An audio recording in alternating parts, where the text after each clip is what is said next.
kondisi tubuh aku itu masih dalam kekurangan protein. Tapi memang body fatnya itu naiknya lumayan ya, dari 36 ke 41%. Berarti naiknya itu kan 5% ya. Dan 5% itu 5% itu ya jelas merubah bentuk gitu loh. Tapi di hari kelima ini udah hampir mirip sama kondisi sebelum lebaran. Halo teman-teman, assalamualaikum warahmatullahi wabarakatuh. Ketemu lagi sama aku Tracy Emerald di series Diet Pasca Lebaran. Nah, hari ini adalah hari yang kelima. Kalau kalian perhatiin kenapa sama video hari keempat itu bajuku sama, itu karena aku itu emang bikinnya di hari yang sama teman-teman. Karena di tanggal 19 kemarin tuh, di hari yang keempat itu aku lupa buat bikin video, nggak sempet, jadi aku rapel sama hari ini sekalian jadi 2 hari. Tapi aku tetap nyatet teman-teman, jadi aku tetap nyatet apa aja kegiatan aku tetap nyatet aku tetap nimbang pagi-pagi, jadi aku tetap bisa bikin reviewnya kayak gitu. Nah, sekarang udah hari yang kelima, mungkin di hari yang ketujuh aku bakal cek lingkar pinggang, lingkar badan, tubuh semuanya kayak gimana diet aku selama seminggu. Karena sebenarnya yang paling akurat dari kita ngecek berat badan itu dari perdietan itu adalah lingkar perut dan lingkar tubuh kita itu berkurang gak sih.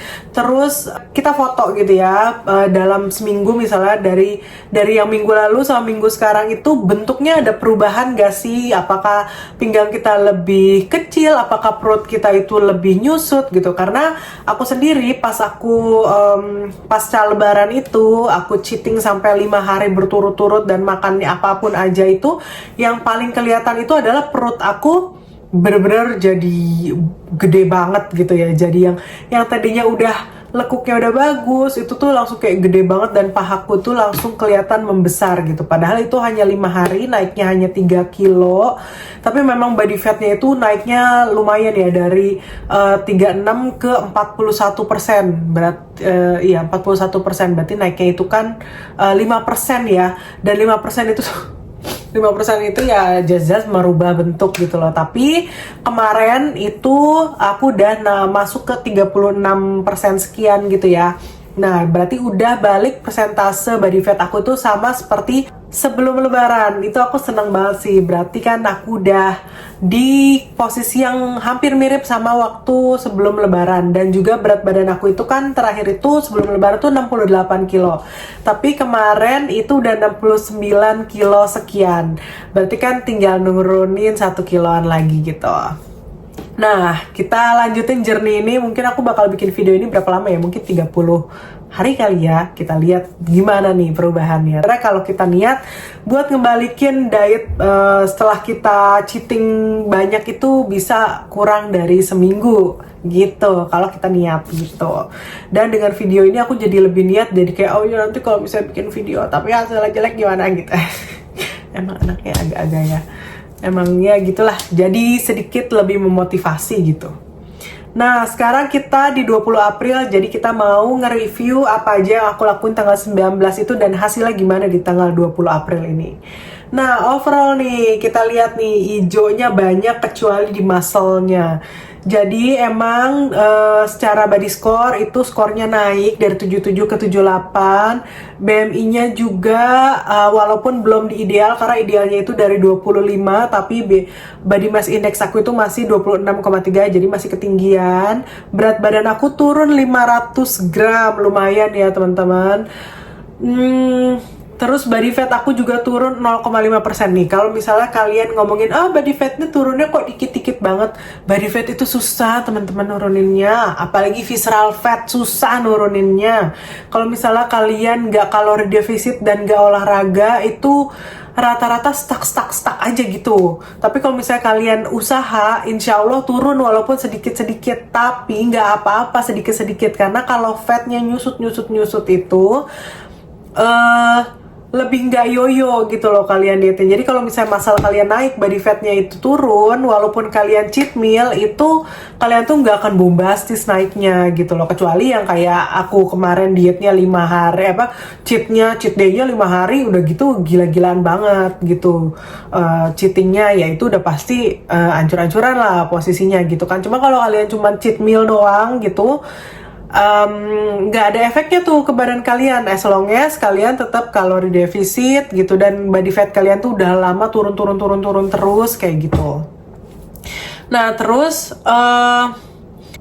kadar protein aku juga naik, walaupun sebenarnya ini masih aku dalam kondisi under protein ya. Jadi mungkin entah tubuhku tuh kurang pintar buat nyerap protein atau gimana, atau memang aku tuh dulu kebanyakan karbohidrat jadi emang dikit asupan proteinnya, tapi tubuhku tuh kondisinya sekarang walaupun aku udah 4 bulanan ngejalanin carnivore diet dan udah fokus banget sama protein, tapi sampai detik ini aku masih kekurangan protein di dataku ini. Terus water juga naik, ini indikasi yang bagus kalau water itu di dalam tubuh naik, berarti biasanya komposisi tubuh kita itu juga membaik. Tapi aku waternya ini udah dalam kondisi yang normal, kecuali pas aku cheating gede kemarin itu waternya di dalam tubuh aku tuh malah berkurang. Jadi kalau komposisi tubuh kita jelek tuh biasanya kadar air dalam tubuh kita tuh juga malah gak bagus gitu, malah kurang gitu. Terus visceral fat, kita udah diet 5 hari masih 7 juga gitu. Nah sebenarnya visceral fat itu jauh lebih susah lagi turunnya daripada body fat biasa ya. Dan visceral fat itu sebenarnya tujuan kita untuk diet supaya ngehempas si visceral fat itu, teman-teman. Sebenarnya kalau visceral fat aku di poin 7 itu masih dalam kategori normal, tapi memang nggak bagus juga ada visceral fat. Jadi visceral fat itu adalah fat-fat yang lemak-lemak yang lokasinya itu nggak di jaringan lemak, tapi adanya di organ-organ dalam tubuh. Nah, karena organ-organ tubuh kita itu harusnya nggak berlemak, tapi ada lemak di situ ya, makanya itu bisa bikin penyakit kronis kayak gitu, seperti di liver, di kidney. Biasanya kalau misalnya perut kalian itu gendut, kenceng, kalau kalian tiduran, terus si lemaknya itu nggak bisa kalian goyang-goyangin dan tetap kenceng, nah itu adalah visceral fat tuh. Kecuali kalau perutnya ada di bawah kulit, terus bisa kalian goyang-goyangin, nyoy-nyoy, itu biasanya lemak subkutan tuh yang di bawah kulit. Itu sebenarnya jelek aja dilihatnya, tapi nggak bahaya kayak gitu. Terus sebenarnya nggak masalah, yang masalah itu kalau nyusut banyak gitu loh teman-teman. Karena sebelum aku diet, pasca lebaran ini, itu masa aku itu 39 kg, berarti kan udah naiknya sekitar sekilo lebih ya, hampir 2 kilo ya, oke banget lah gitu. Dan kadar lemakku itu udah dari 41 turun ke 36%, oke lah, berarti kan ada gitu progresnya. Jadi kalau kita ngelihat kayak gini itu ya, karena ini nggak 100% akurat juga, as long as kita tetap berusaha, oh ya kemarin gue udah strength training kok gitu, nggak apa-apa gitu, nggak usah sedih sama hasil kayak gini ya. Terus ini cuman jadi kayak jadi indikator aja gitu. Nah terus how the body feels after wake up. Nah ini juga penting nih.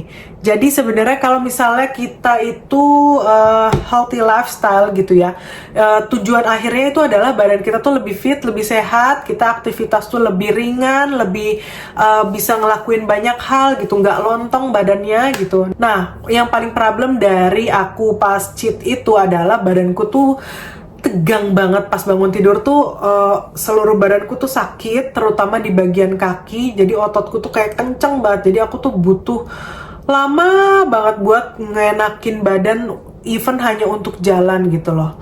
Nah kayak gitu. Nah tapi seiring berjalannya waktu nih, di hari kelima ini aku bangun jauh lebih seger. Nggak, mungkin karena hari ini aku nggak bergadang, semalam aku nggak bergadang juga, aku tidur jam 9 sampai jam 5 pagi gitu, tanpa bangun-bangun malamnya. Ini ideal banget sih sebenarnya, 8 jam itu bagus, jadi badanku bangunnya segar. Terus kemarin itu juga aku bekam telapak kaki karena aku ada plantar fasciitis kan, dan itu pas abis cheating itu jadi sakit banget, jauh lebih sakit, sampai udah diapa-apain tetap aja sakit gitu. Akhirnya aku memutuskan untuk karena kebetulan aku memang punya sertifikasi untuk bekam ya, jadi aku bisa ngebekam diri aku sendiri karena di sini nggak ada nggak ada hijama center gitu ya, nggak ada tempat untuk berbekam di Brisbane gitu. Kalaupun ada mungkin jauh banget dari rumah aku, dan aku nggak suka untuk bekam telapak kaki di luar rumah. Aku pengennya terapisnya yang ke rumah, karena kalau telapak kaki aku dibekam, aku abis itu nggak bisa ngapa-ngapain kan, nggak bisa kena kotoran kaki aku gitu. Nah, jadi kemarin aku bekam telapak kaki, cukup banyak titiknya, darahnya juga cukup banyak, darah kentalnya cukup banyak, dan setelah itu jauh lebih enakan banget. Hari ini ada slightly sakit di bagian tumit belakang yang nggak aku bekam. Tapi di bagian yang aku bekam, setelah yang biasanya itu kaku, sakit, cetek-cetek segala macem, hari ini hilang semua sakitnya kayak gitu. Nah, jadi aku udah melakukan pengobatan plantar fasciitis dengan berbekam itu udah dari sekitar, anakku berapa tahun? Dari sekitar 4 tahun yang lalu gitu ya, sejak aku ngelahirin si anakku yang kedua itu. Nah, sebelumnya aku pengobatan ke dokter, disuntik segala macam, terus terapi, tapi ternyata jadi makin parah. Akhirnya aku sembuhnya karena berbekam. Ini aku bukan rekomendasi untuk kalian yang punya plantar fasciitis juga, aku cuma cerita yang aku alamin kayak gitu ya. Nah, jadi aku bangun dalam kondisi yang jauh lebih baik daripada hari-hari sebelumnya setelah cheating itu. Ditambah aku berbekam juga, itu menurut aku ada banget hasilnya. Nah, terus jadi faktor baiknya itu ya olahraga, terus juga bekam dan gak begadang. Nah, faktor buruknya nih ada juga, tapi kita bahas dulu. Kemarin itu secara makan aku intermittent fasting sampai jam 12, makanya aku bisa turun nih 500 gram, mungkin karena aku kalori defisit dengan si intermittent fasting itu. Aku makan jam 12 siang, terakhir makan jam 7 malam. Ini cukup ideal, cukup bagus ya. Jendela makannya 7 jam berarti. Terus aku olahraga juga, ada strength trainingnya. Aku fokus di lower body. Kalau lower body itu berarti glutes, hamstring, paha depan, atau apa ya namanya, pokoknya paha depan, terus betis, terus kaki gitu. Nah, kalau misalnya otot paling besar yang makan kalori paling banyak, atau misalnya ototnya itu paling banyak, itu adalah kalau kita latihan back sama lower body. Jadi kalau misalnya kalian pengen strength training tapi yang hasilnya itu lebih banyak otot yang ngebakar kalorinya, itu kalian bisa latihan back sama lower body, kaki ke bawah gitu. Apalagi perempuan ya, paling gampang banget buat nyimpen lemak di bagian tubuh bawah kayak gitu. Jadi lower body itu bagus. Terus tidurnya cukup jam 9 sampai jam 5 pagi ideal. Terus juga makan aku itu banyakan ada daging slice, bakso. Sebenarnya bakso itu nggak gitu bagus ya, karena apalagi ini aku makan baksonya bakso beli, artinya dia itu masih ada campuran tepung terigunya. Kecuali kalau aku bikin bakso sendiri, itu bakal jauh lebih sehat. Nah, berarti bakso ini jatuhnya cheat meal aku, tapi aku makannya hanya 1 pieces, dan itu aku makan bareng sama bakso tahu plus kecap cabe 1 sama tempe goreng 1 pieces. Itu jatuhnya cheat meal aku, karena aku makannya di waktu yang sama gitu. Nah, setelahnya sisanya aku makan sop buntut, makan malamnya aku sop buntut, dan aku makan protein powder 1 scoop setelah olahraga gitu. Nah, sebenarnya kita bisa lihat nih, karena aku punya program diet, aku juga bikin video ini kan, aku ada cheat meal. Aku harus brutally honest sama apa yang aku makan, karena itu bakal ngaruh banget sama hasil diet aku. Kenapa aku makan cheat meal tapi masih bisa turun berat badannya? Karena bisa dilihat nih, aku makan baksonya 1 pieces doang, bukan 1 mangkok gede gitu. Terus aku juga makan tempe gorengnya sama kecap cabe kecap itu 1 pieces doang, dan bakso tahunya juga 1 pieces doang. Artinya ukurannya itu terukur guys, nggak aku makan bakso tahunya itu 10, terus tempe gorengnya 5 kayak gitu, nggak kayak gitu.